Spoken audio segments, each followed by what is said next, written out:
तो एकदम से विचार बन गया कि उज्जैन और ओमकारेश्वर जाना है। तो रात को 7 बजे हम निकल चुके थे केशुराई पाटन पे, और झालावाड़ में आके हमने पोहे और चाय का नाश्ता किया। और पोहे ठीक ठाक थे, कोई ऐसे खास नहीं थे, और ये बल्लू चाय पी रहे हैं। और फिर हमने खाना वाना भी खाया बीच रास्ते में। और फिर हम इन दो उज्जैन में रात को 1:30 बजे पहुँचे। 1:30 बजे हमने पहले ही होटल मालिक से बात कर ली थी कि हम आएंगे। और देखिए हम किस ये बल्लू किस उन्होंने होटल मालिक ने हमें चाबी दे दी थी कि आप शटर खोल लीजिए और कमरे में जाके सो जाइए। तो हमने शटर खोला, कमरा देखा, तो यहाँ पे उन्होंने आईडी ली और हमसे बात कर रखी थी 1400 रुपये की, पर वहाँ जाके उन्होंने मौके का फ़ायदा उठा के 2200 रुपये बता दिए।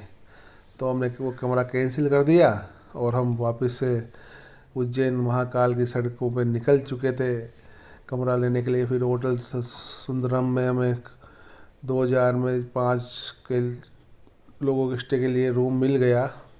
तो 2 बजे हमने चेक इन कर लिया रात को, और ठीक ठाक कमरा था। थक चुके थे काफ़ी, क्योंकि 7-8 घंटे की जर्नी करके आए थे, तो सोचा था कि जाते ही सो जाएंगे। और ये देखिए आप किस तरह से लेट के हम आनंद ले रहे हैं।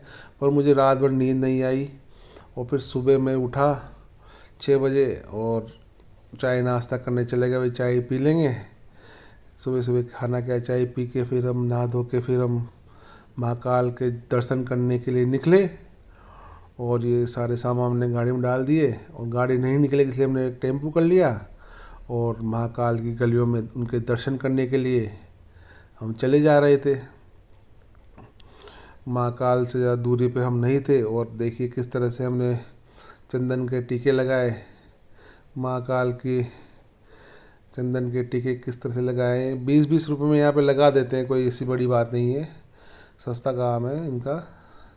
और अच्छा लगता है महाकाल को सिर में लगन लिखाने से। और देखिए हमने किस तरह से अच्छे लग रहे हैं। और फिर हमने काली शापी भी ली महाकाल की, और दर्शन के लिए निकल चुके थे। अब यहाँ पे अलाउ मोबाइल अलाउ था नहीं अंदर, मंदिर के अंदर जाने के लिए। तो हमने बाहर ही जो रिकॉर्डिंग करनी थी कर ली, और महाकाल के वीआईपी एंट्रेंस के 200 रुपये दे के हम महाकाल के दर्शन के लिए व्याकुल थे। और फिर महाकाल के दर्शन कर लिए, फिर हमने चाय नाश्ता किया।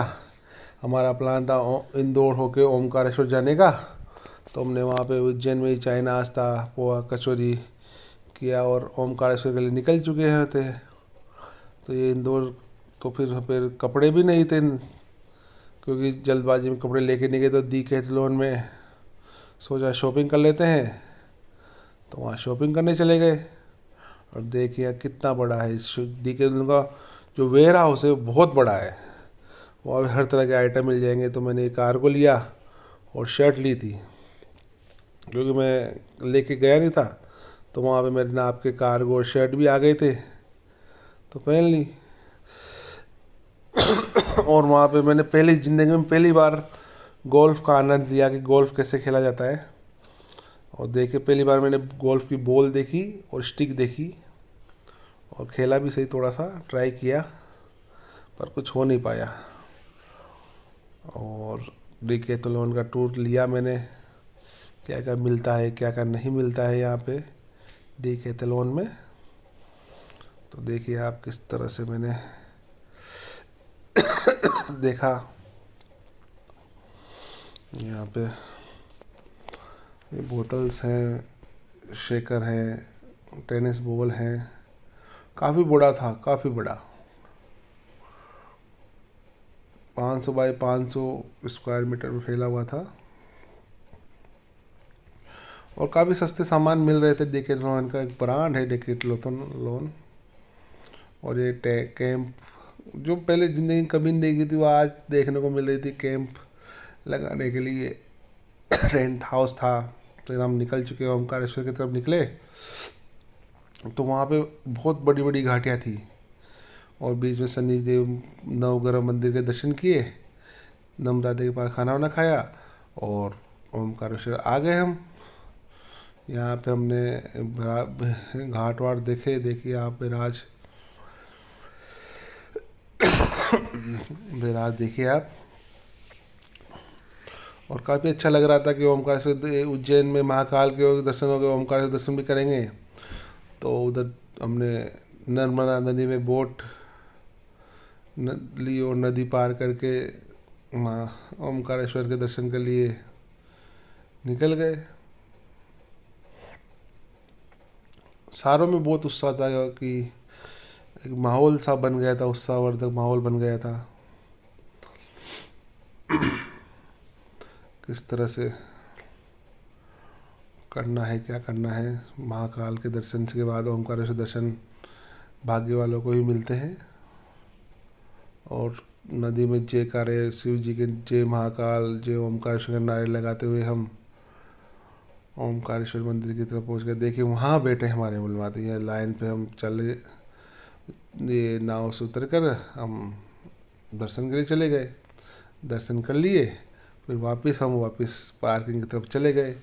देखिए यहाँ पे किस तरह से बहुत अच्छा दृश्य दिखता है ओमकारेश्वर का। और नर्मदा नदी में पहली बार नर्मदा जी के दर्शन हुए, ओमकारेश्वर के दर्शन हुए और बड़ा अच्छा लगा। देखिए किस तरह से कितना गहरा पानी है। देखिए बहुत गहरा पानी, जहाँ पे मैं ये फ़ोटो लग रहा है बहुत गहरा पानी है यहाँ पे।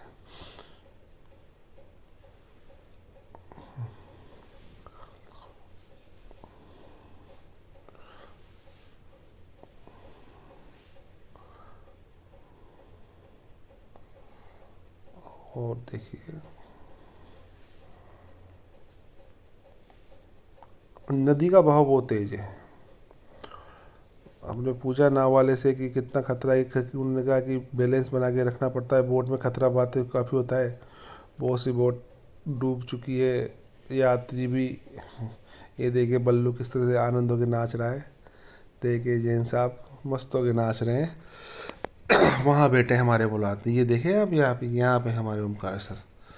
वहाँ पे कैमरा अलाउड नहीं था, इसलिए मैं अंदर की तस्वीर नहीं दिखा पाया आपको। और ये जो नाव चला रही है हमारे आदिवासी भाई थे कि हमने आप केवट हो, तो उन्होंने कहा नहीं हम केवट नहीं आदिवासी हैं। और फिर दर्शन करके चाय वाय का आनंद लिया हमने और कोटा के लिए रवाना।